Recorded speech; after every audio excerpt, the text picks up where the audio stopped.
Country Confidential. Has music always been a part of your life? And how did this passion for country music start? Yeah, I mean, music has always been a part of my life. I was always singing. My mom actually has a video of me on my first birthday. They sang happy birthday to me and I'm like singing. I won't blow out my candles. I just like keep singing. So I guess it was just kind of in me from the beginning. And, as I got a little bit older, I was always making up songs, just singing all over the house. And I was singing in my backyard one day, just belting it out. And one of my neighbors heard me singing and actually came over and told my mom that, she thought I had a great voice and that maybe we would want to pursue that. And thankfully my mom like kind of ran with that and like asked me if I wanted to go in voice lessons. And obviously I said yes and wanted to be a part of it. And I can remember standing in front of the TV when Kelly Clarkson won American Idol, and like I just wanted to be I wanted to be on American Idol back then. I was like, I need to go to the States and be on American Idol. And it was just kind of a lifelong dream of mine. And it slowly progressed to the point of like, writing songs and everything like that. And then obviously Nashville happened. That's amazing. I know. I feel like we're around the same age because I also very clearly remember Kelly Clarkson winning and that being a big deal for me because I grew up in a very musical family. I can't sing, but all my aunts can sing. So I remember feeling that just like, yes, a girl, you know what I mean? So I love that. So I know you mentioned your mom really helped you pursue that. So can you talk to me a little bit more about that relationship that you had with your mom growing up surrounding your music? Yeah, I mean, my mom came with me absolutely everywhere.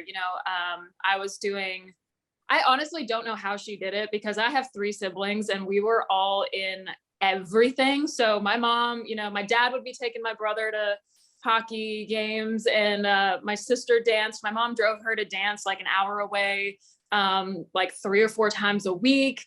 My older sister was involved in everything and it was just like absolute chaos. So the fact that my mom made time to, take me to these competitions, which were sometimes 6-7 hours away. We lived in the middle of nowhere in Saskatchewan. So I had pretty much done all of the local talent things and started to branch out. And it was just a lot, and then when I was 15, we would go to Nashville for 2 weeks at a time.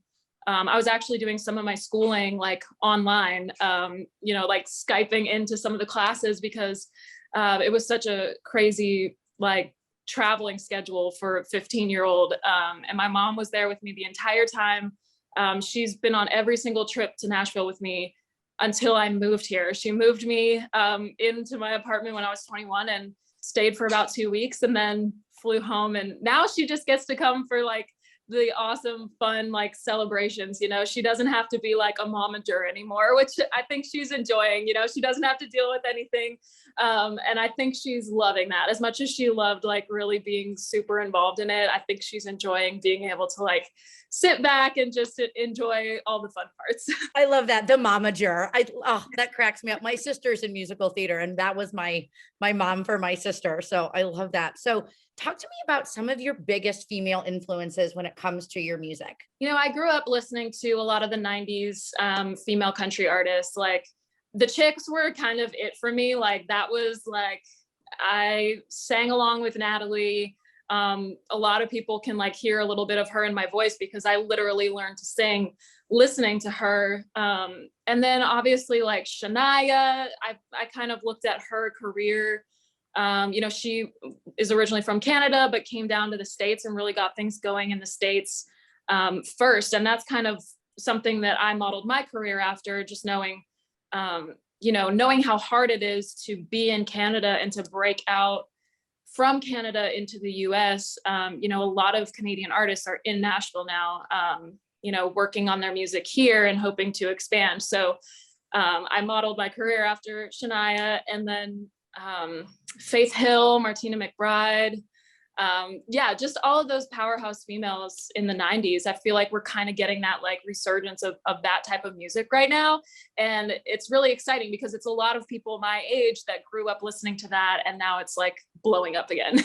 I know I've said it for, I think pretty much all of 2021, that this pendulum is swinging back because you know, when you said the chicks, that, I mean, I can do that. The whole Wide Open Spaces album. I can't remember anybody's phone number, but play a song off that album and like, I'm in. So I love that you said that. So, you know what I mean? But also that pendulum was kind of the other way for a really long time. So what were some of the struggles or, you know, maybe challenges that you've faced? I mean, you've been doing this since you were 15 that you've faced because you are a woman that enjoys to be in the country space. What are some of those challenges? Yeah, I think for me, it was just kind of trusting that that cycle would come back around, because when it was like super male dominated, you know, it would have been really easy to just be like, okay, well, screw everybody then. If they're only going to play men, then, you know, whatever, I'm just not going to do it. But I kind of just had it in my head that it was going to come back around. And I don't know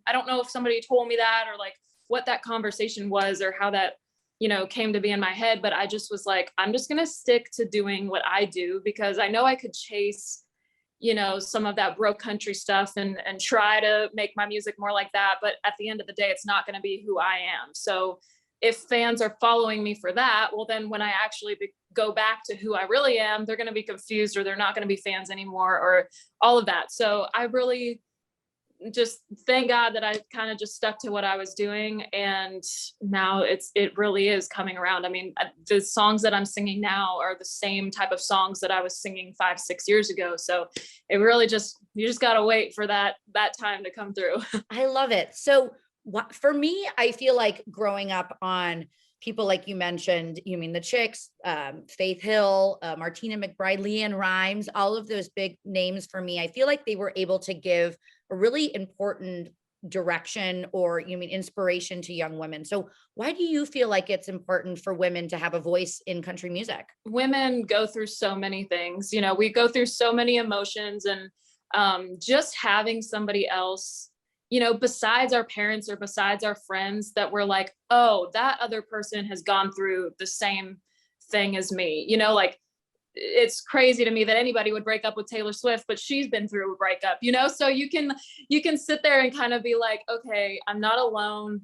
And I think that's the most important thing about female country music. I don't think a male could speak to us the way that women can in country. Amen. I love that answer. Yes, such a great answer. So on that same kind of breath, what's your favorite part about being a female in this amazing genre? Do you have a favorite part?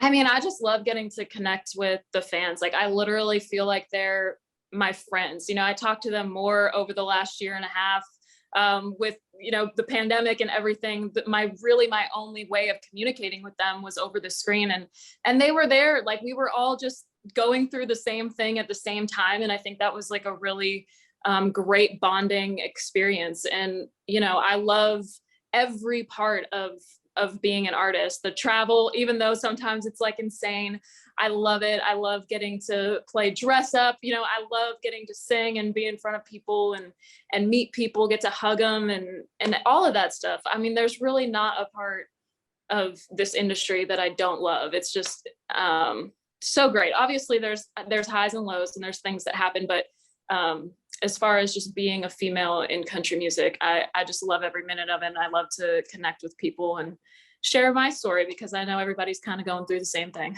Yeah. So I have to bring it up. You were a part of probably one of my favorite moments this year. You're all female #1. First of all, hearing that song on Chicago Country Radio, girl, I think it was playing like every maybe 60 to 90 minutes. Like, it was rocking. So that was really exciting. So I have to ask you, what was the story behind that song?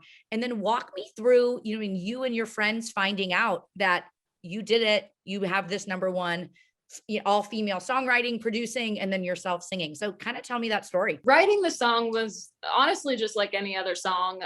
We got into the writing room, started talking about things that I was going through. You know, they're my co-writers, so they know that I'm the artist. They want to like dig into my life, and that can be a little scary sometimes. But I had just gone through a breakup, and I had written like so many breakup songs, and I was really just kind of over it. You know, I was like, I feel like I've said everything that I need to say. I want to focus on like what's next, because I know that love is real. I know that people out there have really great love. You know, I've watched my grandparents be married for like 65 years. So I know that it can happen.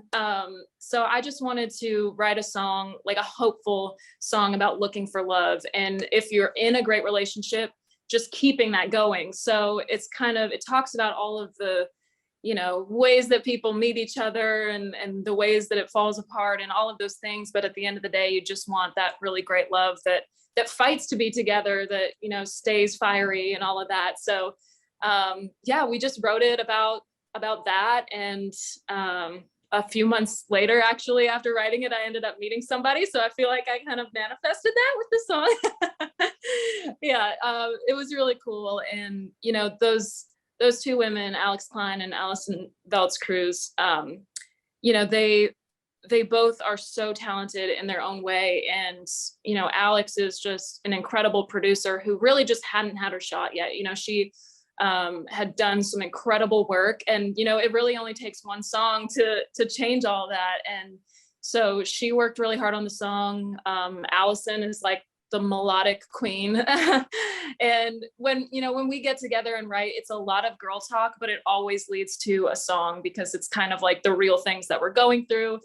And I guess to talk about the number one, thinking about it being all women, like we didn't even know that hadn't been done before. We just kind of assumed that it had, because that's just so crazy to me that, there's been co-producers that have been women on number one songs, but never just a sole female producer. And then the whole team behind it being women. So I think we found out somewhere around the top 20 that was like, we had already broken the record at top 20. And then as we progressed to the top, it was just insane. I mean, I'm just so proud of these women, and that's something that nobody can ever take away from us. We did it, and now we just hope that it like paves the way for other women to do the same thing. Chills. I love that. Oh, it's cold here in Chicago, but chills. So I know you also had this amazing honor of being one of CMT's Next Women in Country. So talk to me about what that means to you, and how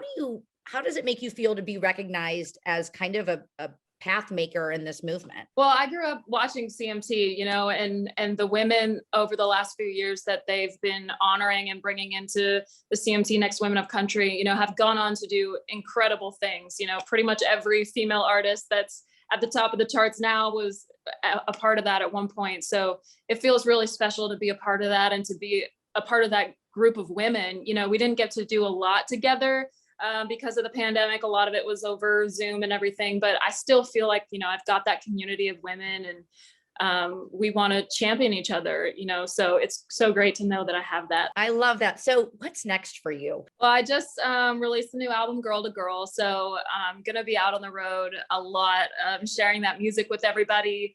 I released Love, Heartbreak, and Everything in Between the beginning of 2020 and never got to perform any of those songs. So I'm super excited to have a new album out and to be out on the road, doing a Canadian tour with Dierks Bentley, a bunch of dates with Scotty McCreery, and between that spring and summer phase, there's going to be a ton of shows and a lot of really fun things that I've been wanting to do for a long time, a lot of festivals that I've dreamed about playing, and it's all going to be happening, some Europe stuff. It's just going to be awesome. I'm just so excited to be out on the road and actually getting to share this music with people, because I think people are more excited than ever to be back, to live music and doing it safely and making sure everybody has a good time. That's all I want for 2022. Country Confidential.